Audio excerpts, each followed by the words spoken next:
Hello guys, welcome to my channel. In this tutorial we'll be using also select like we did before, but this time instead of list products we'll use data table. It is much more easier than this one. Let's create a method. Say public, and we want to return as a data table. And we say get all by data table. Just name it like this. And now we'll do pretty much almost same things. First we'll check our connection. If it is open, if it is closed, then we'll open it. We'll call this method check connection, and then we'll write our SQL command. The same thing, command, new SQL command. Now let's write our query, select from products, and then we'll pass our connection.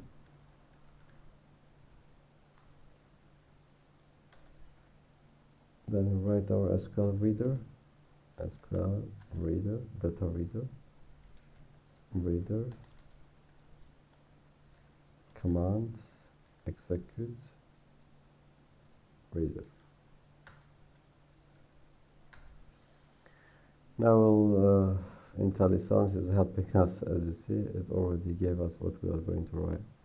We are going to create instance from our data table. Say data table, get instance from it, and then we'll say data table load, then our reader. So whenever we do this one, it means we did all this reading from while loop. It does automatically by itself, and then we will close our reading, our data table close. We'll reader close. Then we'll close our connections. Because why we do this? There is as well connection pool. If it is open, it will be full of connection. It might not respond, so we want to close it. It will just remove from our memory. So now we'll return our data table and say return table. Yeah. Now let's go to our product forms, and let's make it as a comment. This one we'll call our data table, get all by data table, but we have to write our grid control data source equal. Let's try to run it. Is it working or not? So our form, as you see, is working, functioning normally. And also I would like to add additional things to it. This make it maybe more cooler. You go to our main form and we'll add maybe a calculator.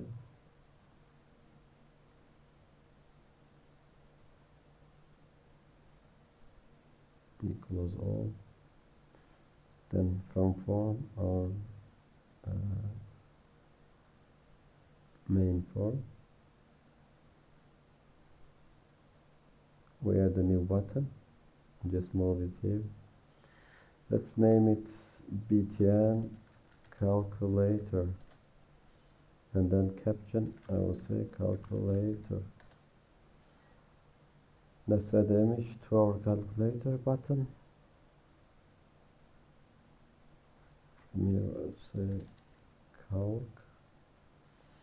As you see that we have calculator. Let's see which one is beautiful. Yeah, this one. Calculator. Yeah, let's choose this one. Let's double click our calculator button, and now in order to open calculator we'll use process run progress. It was on that.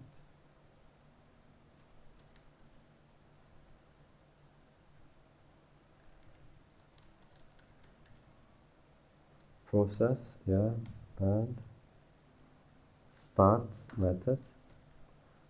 Let's write the name of our calc exa.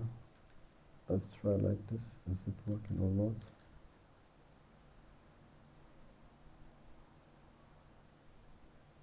As you see that this is our calculator is functioning. And now we add one more things, make it more beautiful. Let's put another button. Then say btn. This time let's add a paint. Paint. Let's add an image to our button.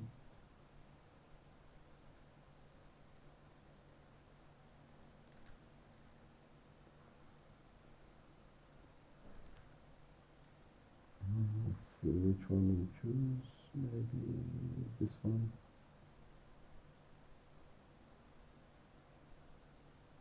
Doesn't work. Image. Here we have any image maybe.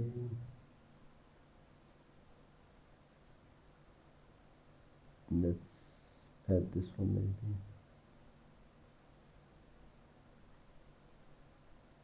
Yeah, maybe it's better. Let's double click our paint and you say process, dot start, then you say paint. So I'm not sure, but we have to go and look at the location.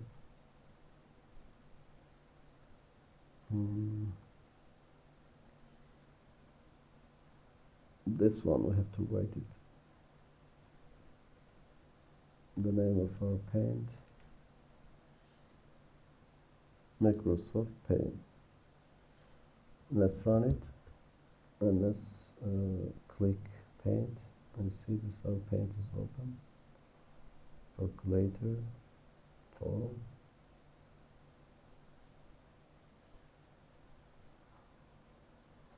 So that's it guys, and let's I don't want to use this from the product. Let's go there.